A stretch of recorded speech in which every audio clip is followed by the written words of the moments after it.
प्रयागराज रे चलिथिबा धर्मीय कुंभ मेला रे बुड़ पकाइबाकू जाई महिला निखोज सासू को फेराई आनिबाकू थानार द्वारस्थ हेले बहु। सूचना योग्य कि नीलगिरी थाना अधीन तीनिदेश गाँवर दमयंती पाढ़ी गत 27 तारिख में परिवार किछि सदस्य और ग्रामवासी सहित प्रयागराज रे अनुष्ठित महाकुंभ मेला रे बुड़ पकाइबा पई जाइथिले। हेले 29 तारिख दिन बुड़ पकाइबा बेले केउ आड़े से निखोज हो जाइथिले। तेबे परिवार सदस्य अनेक खोजाखोजी करिबा परे प्रयागराज रो निकटस्थ थाना रे अभियोग करिबा सह घरे थिबा परिवार रो अन्य सदस्यों को अवगत करथिले।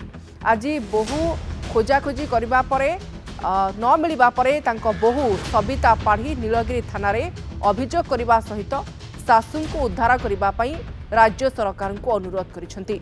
जेहेतु कुंभ मेला रे प्रबल गहली एवं निकट रे मध्य दला चकटारे 30 जनकर मृत्यु होइतिला। यारी भितरे सासू को फेराई आनिबा पई अनुरोध करिसेंती बहु एवं नीलगिरी रु जाइथिबा महिला जनक निखोज हो जाइछंती। थानार द्वारस्थ होइछंती बहु एवं अभियोग करिसेंती सासू को खूब शीघ्र उद्धार करा जाऊ। माँ जाइथिले कुंभमेला देखते, माँ तो सासू जाइथिले कुंभमेला देखते सोमवार दिन, मंगलवार दिन बुधवार दिन ना कौन से मिसिंग होइछंती तो तांको मिलुना आमे थाना रे केस करछु उठे तो दया करछि आपण माने टिके सहयोग कले माँ को मु फेरी पाइमी।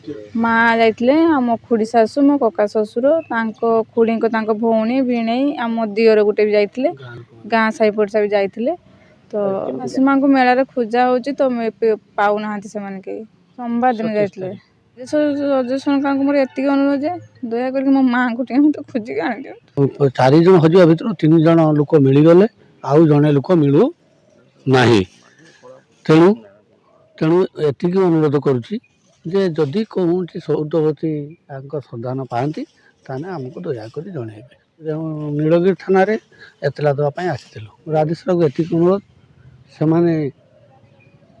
यूपी सरकार को अनुरोध करी फेरे देले भल है। तेबे सूचना देबा पई फोन लाइन रे नीलगिरी रिपोर्टर सुकांत जोड़ी होचंती। सुकांत, कुंभ मेला रे नीलगिरी रो महिला निखोज होई जाइछंती एवं बहु थानार द्वारस्थ होइछंती। या परवर्ती समय कोन पदक्षेप निया जाउछि बा तत्परता प्रकाश पाइलानी कि उक्त महिला को सासू को खोजी आनिबा पई?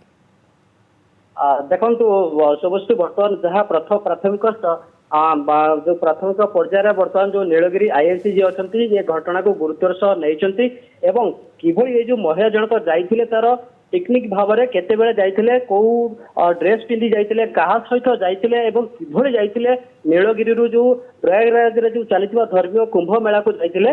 तेबे ये समस्त घटना को बर्तमान तांकर जो बहु अछंती जो सबिता पाढ़ी जे बहु अछंती से बर्तमान थानार द्वारस्थ हेबा पर तांको ठारू समस्त तथ्य को नहीं स्थानीय पुलिस समस्त तथ्य ग्रहण करिछि एवं परवर्ती समय खोजिबार जो तार प्रयास मध्य जारी रखियो बोली जहाँ जना पड़िछि। किंतु आमे कहि रखिबा बर्तमान जो आमे भी मध्य स्थानीय पुलिस सहित मध्य जोगाजोग करथिलु से कहछन जे आज जो तांका परिवार पक्षरु स्थानर अभियोग करा जायछि बा द्वारस्थ होइछन्ति परिवार लोके तांका सासू को खोजी आनिबा पई।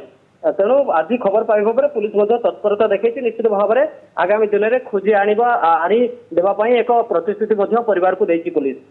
तेबे सुकांत, उक्त महिला सासू सहित माँ जाइथिले जड़े फेरी आसीथिबा कहा जाउछि बा से भल अछंती किंतु आउ जड़े निखोज हो जाइछंती। केबे ठारू एमाने कुंभ मेला को जाइथिले?